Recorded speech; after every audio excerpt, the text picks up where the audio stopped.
All right, learner, welcome to another deep dive. And today you've brought us something pretty unique. Yeah, A definitely. collection of YouTube video transcripts from a channel called 1nOnly. Mm-hmm. And these aren't your typical interviews or lectures or anything like that. Right.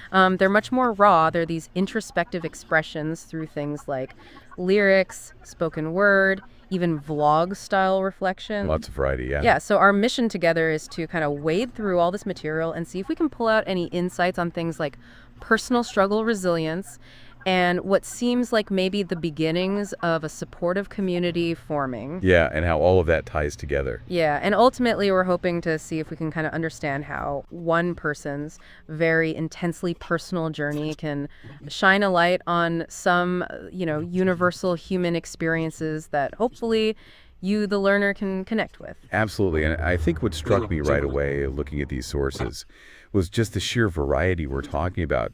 Transcripts with titles like Bruised and Ghosts. Oh, yeah, very evocative. Very evocative, right? Metamorphosis, Mirage, hinting at change and transformation.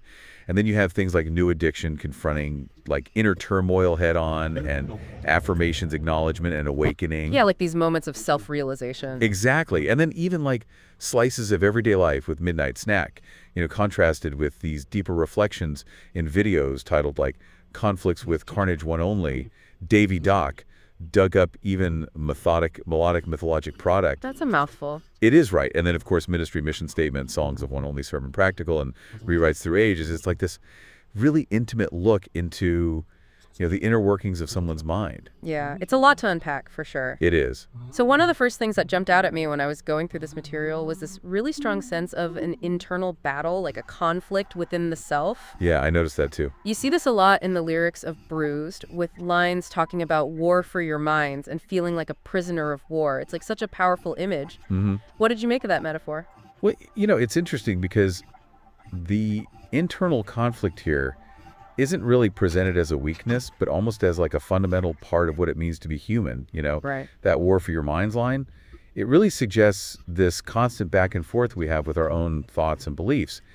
And it makes me think about how often we're actually our own worst critics. Oh, for sure. And how recognizing that internal struggle is maybe the first step towards actually getting a handle on it. And maybe it's less about achieving this state of perfect peace and more about learning to navigate that battlefield that's within us all. Yeah, I like that, learning to navigate that battlefield. Yeah. And kind of going from that sense of struggle, there's this interesting shift toward, taking that pain and trying to use it as fuel for something positive. Yeah, for growth. Yeah, in the ministry mission statement, it talks about embracing struggles as a source of strength. And then in Bruised, there's this line about saving lessons, regrets, and pain. Mm-hmm. It's almost like taking something inherently negative and really trying to squeeze some value out of it, Yeah. So what do you think is the power in that kind of reframing, in that shift in perspective? Well, I think the real power lies in that active choice to save lessons, regrets, and pain, right? It's not just passively acknowledging that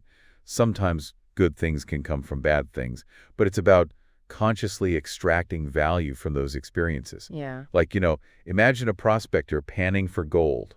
They have to shift through all the dirt and debris to find those nuggets of wisdom. And I think that's what this is about, that conscious reframing that decision to see pain as a teacher. Yeah. That's the key difference between simply enduring hardship and actually growing from it. I like that, panning for gold. That's a great analogy. Yeah. There's also this really strong sense of defiance that comes through in a lot of this material in Bruised. You have lyrics like break walls and keep on building. Mm-hmm. And then when he talks about the ministry, he really emphasizes resilience as one of the core values. Right. It's this idea of not letting yourself be defined or limited by either external limitations or internal setbacks. Absolutely. So why do you think that defiant spirit is so important? Well, it speaks to this fundamental human need to have control over our own lives. Yeah. When you see lines like break walls and keep on building, it's not just about being stubborn. It's about actively refusing to be limited by circumstances or expectations, or, consider how easy it is to internalize negative messages, especially, from society. Oh, yeah, This absolutely. defiant stance, this pushing back against those things, it's crucial for, maintaining a sense of personal power and the belief that you can overcome obstacles. Yeah, and I think especially in today's world where everything online feels so curated and polished, One of the things that really struck me about these transcripts was just the raw authenticity and the vulnerability. Yeah, it's refreshing, isn't it? It really is, and that actually comes up in the ministry mission statement video as well. He lists authenticity and vulnerability as core values for this community that he wants to create. It's like he wants to make a space where people feel safe to be themselves, without pretense. Yeah, without those masks. Yeah, exactly. So what do you think is so powerful about that kind of openness? Well, I think you hit the nail on the head when you talked about the curated online world, in a digital landscape that's often dominated by facades and, perfect images, that raw honesty could be so refreshing and so disarming. Yeah, it's like a breath of fresh air. Exactly. It's like, when someone's willing to share their struggles openly, it gives others permission to do the same. It breaks down this illusion of flawless existence and fosters this sense of shared humanity, which I think is so crucial for building trust and meaningful connections. Yeah, it's like we're all in this together. And going along with that authenticity, there's this strong theme of self-discovery and searching for meaning and purpose. In A Bruised, there's that powerful statement, I am me, no apologies. Mm-hmm. And then in the mission statement, there's the idea of guiding people to discover their unique divine purpose. So it's about finding your voice and finding your path in life, what resonates with you about that particular journey. Well, I think that search for self-discovery is such a core part of what it means to be human. Those moments where we question who we are and what we're meant to do in this world. Yeah, we all go through that. Exactly. And that line, I am me and no apologies, it's like this declaration of self-acceptance, which I think is so important for finding your voice and even the concept of a unique divine purpose.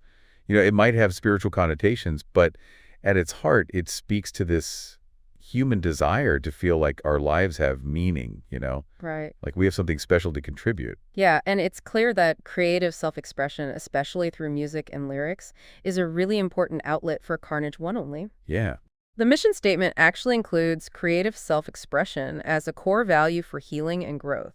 right. And then in Bruise, there's this image of shedding his ink. Interesting. It's like the act of creating is a form of therapy, a way to process and release these emotions. I see that. So how do you think that creative process contributes to healing? Well, that image of shedding his ink, it's so vivid, and it really captures this idea of, getting those internal things out into the world, right? Yeah. It could be so powerful to externalize, your inner turmoil or those complex emotions through creative expression, whether that's writing or music or painting, whatever it is. Right. It gives you this tangible way to process those feelings, to give them form and maybe even gain some distance from them. It's not just about venting. It's about transforming those experiences into something outside of yourself that you can reflect on and understand and, hopefully ultimately find some release and healing through. And it's important to note that there are some spiritual elements present throughout these transcripts. Yes, definitely. We see references to God and faith, and the mission statement even mentions connection with God as a guiding principle. Mm-hmm. But it's not like overly preachy or dogmatic, Right. It feels more personal and exploratory. So how do you interpret those spiritual undercurrents? Well, I think the spiritual element here is presented more as a potential path of healing and purpose, rather than a rigid set of rules or belief. Okay. It's like acknowledging that there's this deeper dimension to human experience. Think about how often people in times of struggle turn to something bigger than themselves for comfort or guidance. Right. So that idea of connection with God, it seems to be tapping into this innate human longing for meaning and something beyond ourselves. But the tone is very open and individual rather than prescriptive. Yeah, and one thing that comes through really strongly is this appreciation for community and support in Bruise.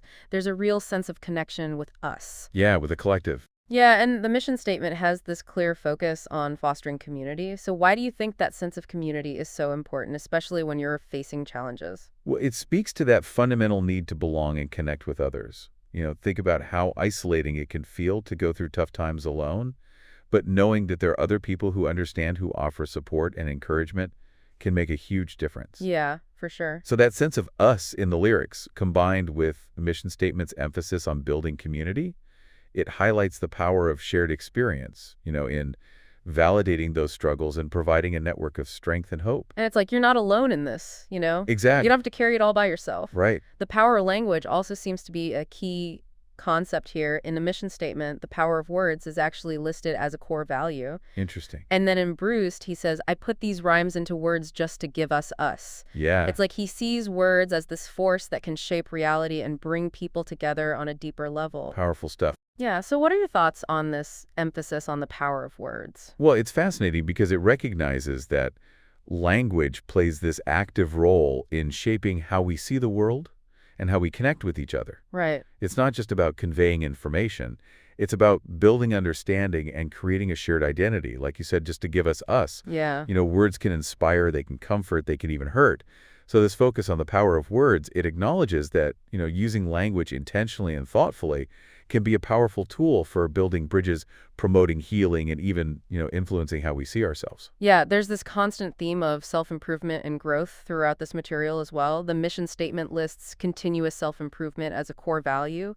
And in Sue and Practical, there's a message about learning from failures. It's this idea of always evolving, rather than reaching some endpoint and then being done. Right, it's a journey. Yeah, so why is that mindset of continuous growth so important, do you think?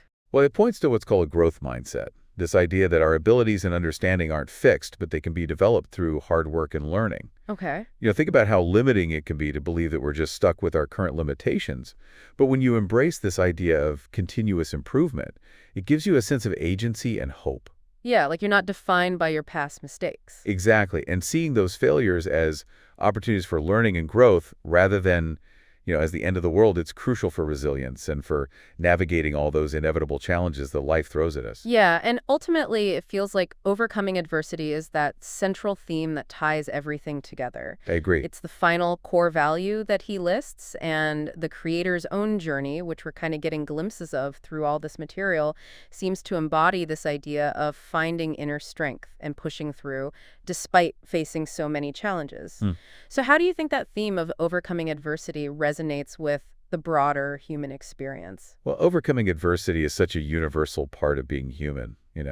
Right. Think about how many stories we tell ourselves, both personally and collectively, that revolve around this idea of struggle and resilience. Yeah, it's a classic narrative. It is, and it speaks to our capacity to adapt and to find strength, even when we're faced with, incredible hardship. So the creator's journey here, it's a powerful example. It suggests that while the challenges are a part of life, our response to them, our choice to keep going, that's what shapes our character and our path forward. Yeah, it's like getting back up, after you've been knocked down. Exactly. And that message of hope resonates because it reflects something true about the human spirit.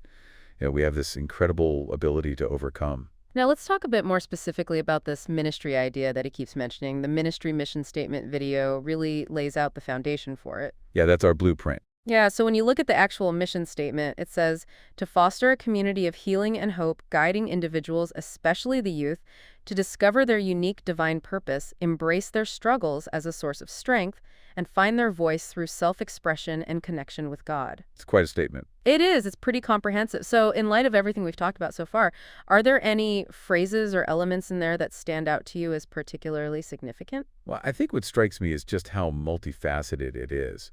It's not just focusing on one aspect of well-being, but it integrates emotional healing, right? Healing and hope, personal development, discover their unique divine purpose, find their voice. Yeah. The reframing of adversity with that phrase, embrace their struggles as a source of strength, and then also creative expression and spirituality with connection with God. Right. It's like hitting all the points. It is, and that explicit focus on guiding youth is interesting too.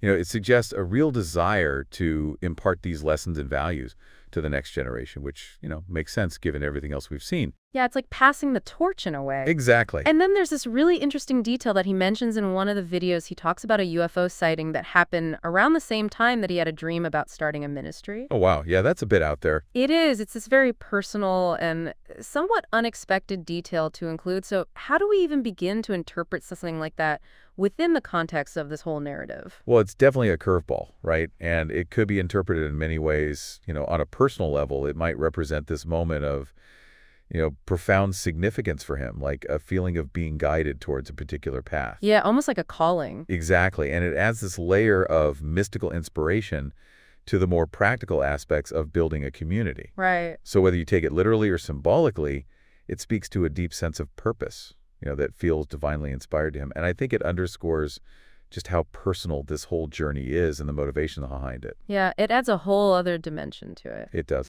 So let's shift gears a little bit and talk about the songs of 1nOnly. These are fascinating. Yeah, they are. This collection feels like a very personal and poetic exploration of some of those core themes that we've been touching on. Hmm. So how do you think these songs really add to our understanding of everything? Well, they give a powerful emotional resonance to a lot of these ideas that we've been discussing. They take those abstract concepts like pain and healing and purpose and ground them in this really visceral and evocative language. Okay. It's one thing to talk about turning pain into purpose in a theoretical sense, you know, but it's another thing entirely to read a poem that actually embodies that transformation on an emotional level. Yeah, I see what you mean. And I think that's what these psalms do so well. For example, there's this recurring idea that pain isn't something to be ashamed of, but rather a path to something greater. In one of the songs it says, "Broken places are not your shame, but doorways through which light enters." That's such a beautiful way to reframe vulnerability. It's a complete shift in perspective, right? Yeah. Instead of seeing our vulnerabilities as flaws or weaknesses that we have to hide, it suggests that they're actually the points where we can experience growth and insight and even connection with others. It challenges that societal pressure to always appear strong and suggests that true strength can be found in embracing those broken parts of ourselves. Yeah, I love that. And there's this recurring image of the wounded healer, which I find really Oh, powerful. me too. He says, "I speak from scars that never fade, yet every mark upon my soul becomes a door through which others find their way."